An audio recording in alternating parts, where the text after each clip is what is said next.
tuke nyakor mga juang Gor Mahia loyo kombe mar adhula lig maduong' pacho kama eno kombe margi mar 21 e historia mar tuke mag adhula. Kogalo no loyo club mar Muroni Youth FC gonde 3-0 e alap ma Murang'a. Benson Omala no miyo Kogalo gol mokwongo e dakika mar 48 kapok jotugo dhi e yweyo makamano.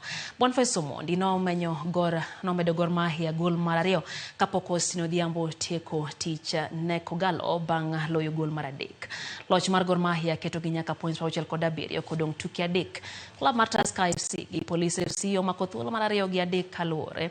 Gor Mahia biro ting'o kombe e alap mar Raila Odinga Stadium tarik 19 tok tugo gi club mar Atlanta FC.